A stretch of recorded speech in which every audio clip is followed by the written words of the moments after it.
So this is Baruch here at the Tikkun Elevator Kollel.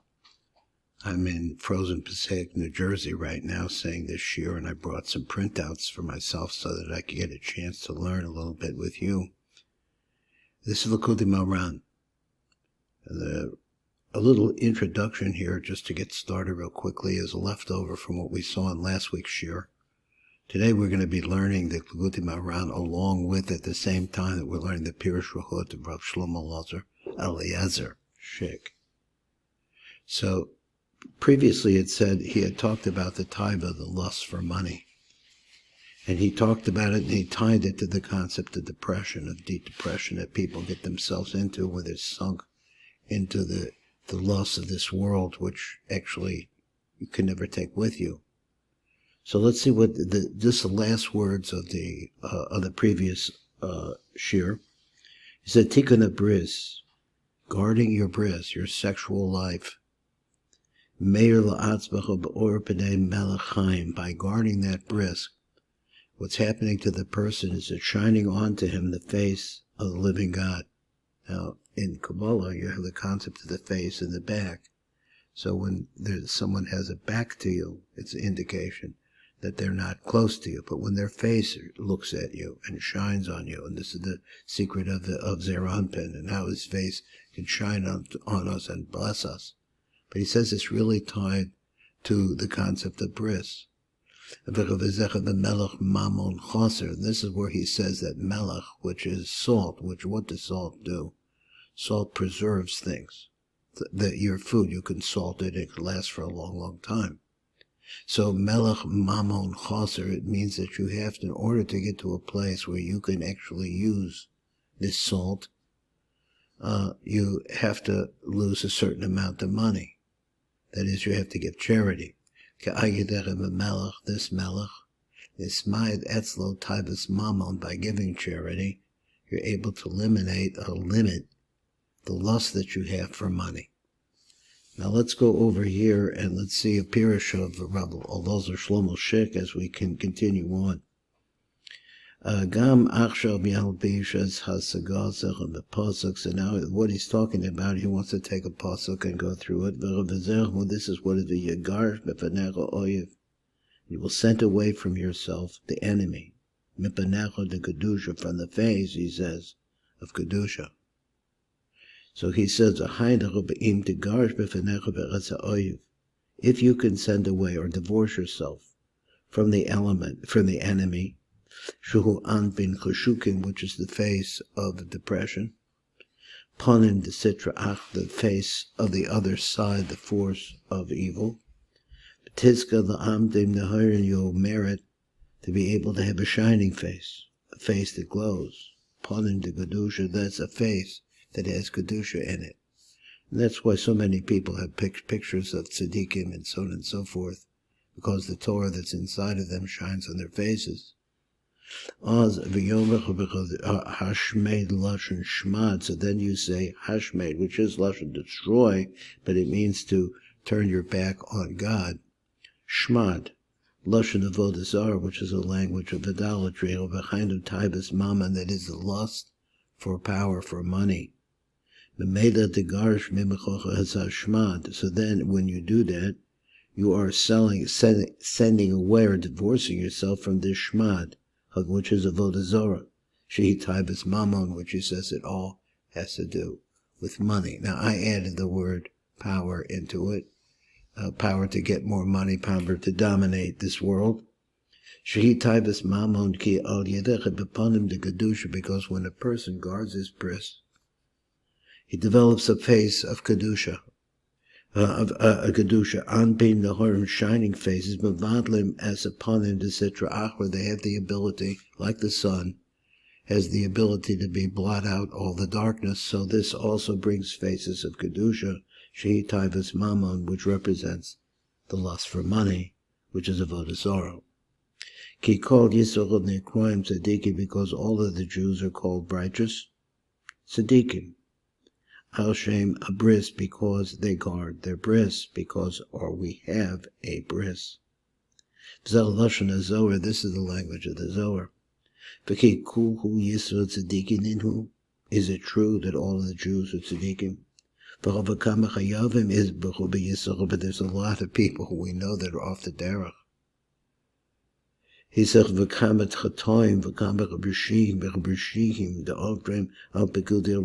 many different people commit sins? How many people become evil that go over and speak against keeping Shabbos, kashrus, so on and so forth. We have a reform out there. But this is what it teaches in the secret of the Mishnah. I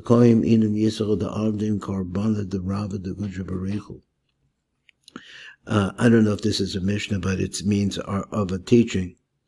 Meritorious or people who earn Inin Yisrael the Avdim Karbana, who are able to bring this carbon, the Rava of this desired carbon, the Kutshaber that HaKadosh Baruch Hu wants, the Makriv Benaychel the Sem Nachman Yom, that they bring their children before the altar of Hashem and circumcise them at 8 days. The Karbana, it's like an offering before Hashem. And when the bris takes place, and actually the foreskin is removed from the child, when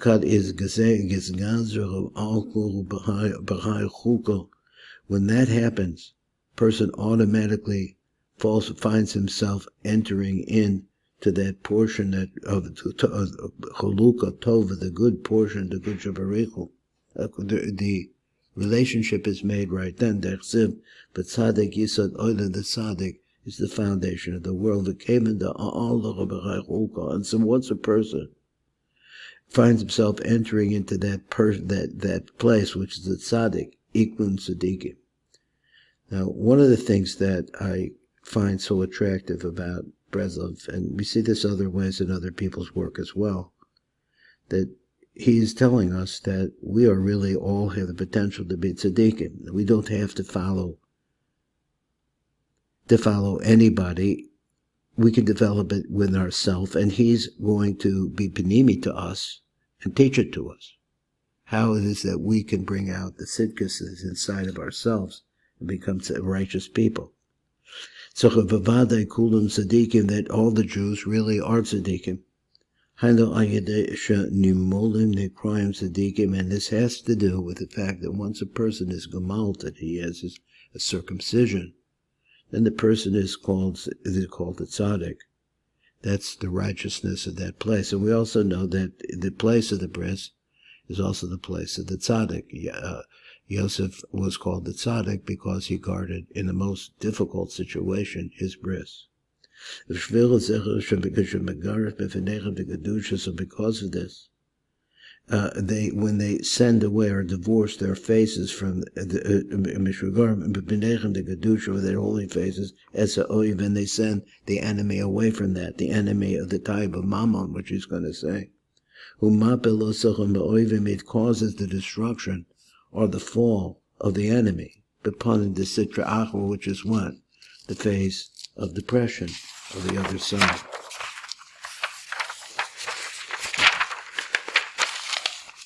And he goes on to say that HANACHAL, that is the person that turns his back on God and goes for money. When a person is able to divorce himself from this depression, which is the dark phases, automatically it brings on the face of light. And this is the way that a person can nullify from inside of himself this lust for money. So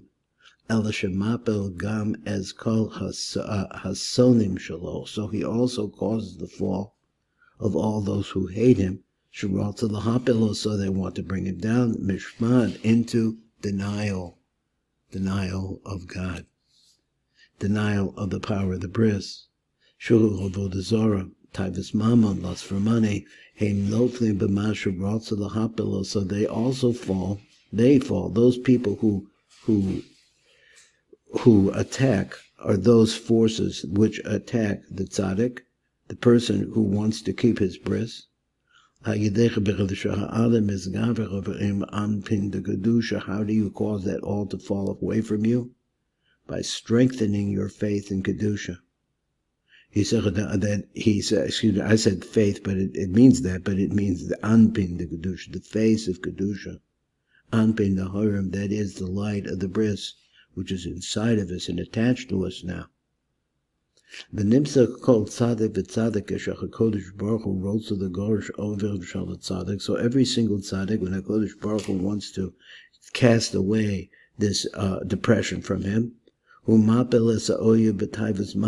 does he do? He gets the enemy into the concept of the lust for money.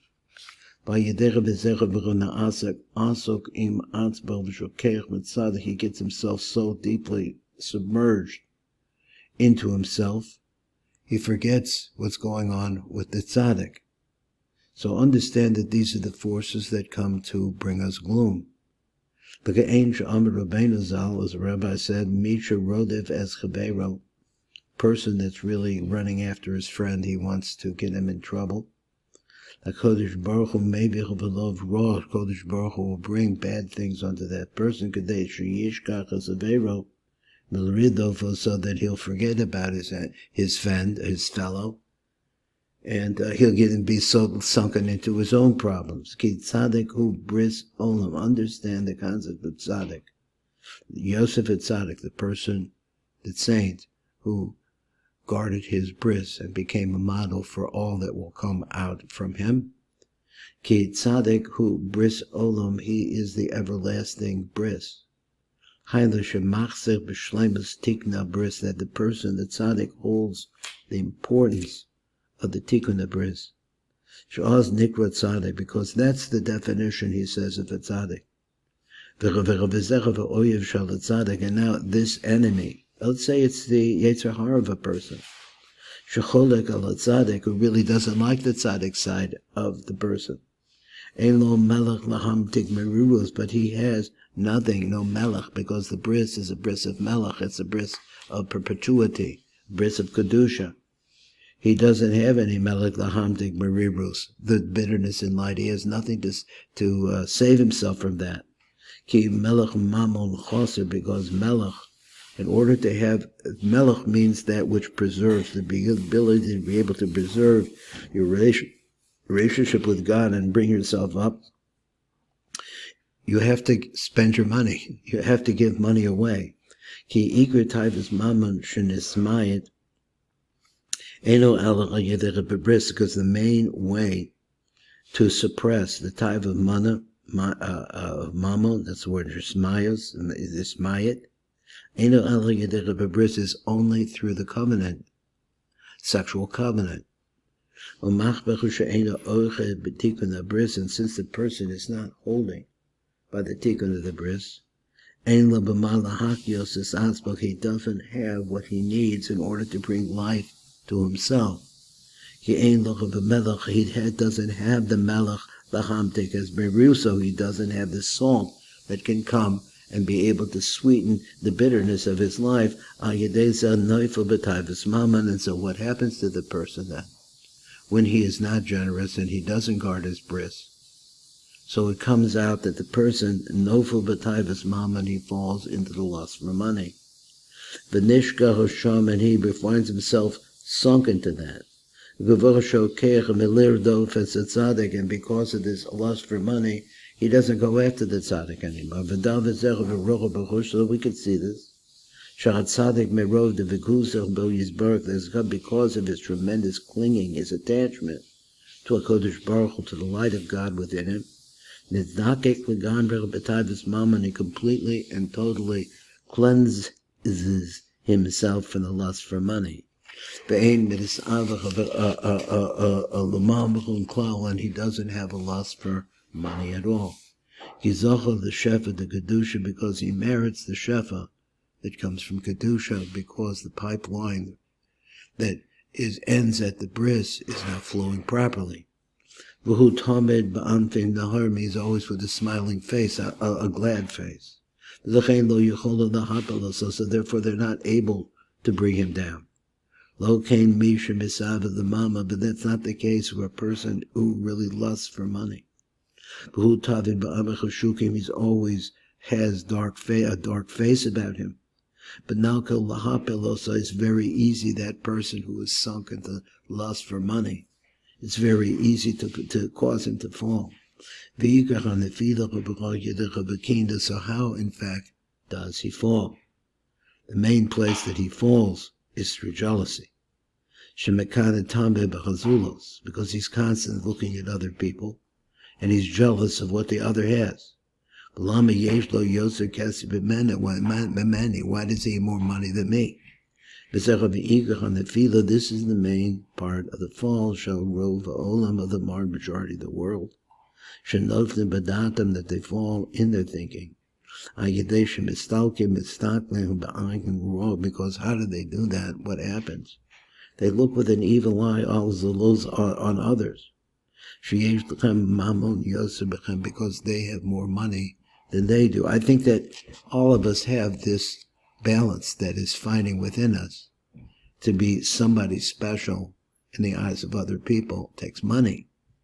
So that whole thing has to do with promoting your physical self. And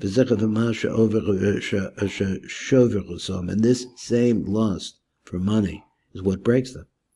Lo kein tzaddik, but this is not the case by the tzaddik. Merov his kaldalusa be'enso, because he is trying to incorporate himself, and for the tremendous abundance of his efforts to be able to join himself be'enso baruch Hu, with the Ein Sof, whom markish hu ha'asher ha'che godol, he can then sense that he is the one who is really super rich. Be'enim mekane b'shum birya, he's not really jealous of any creature at all. Umamelo lo yuchol lahapelo, so, and therefore this person will remain strong. Look at the world that we live in, and look at what goes on with the punishments that the Gentiles attempt to bring on the Jewish people. But we always cling to, in the end, we cling to our bris, we cling to our way of life. They fall, and we're still standing. This is Baruch Fleischman, Tikkun Elevator Kolel.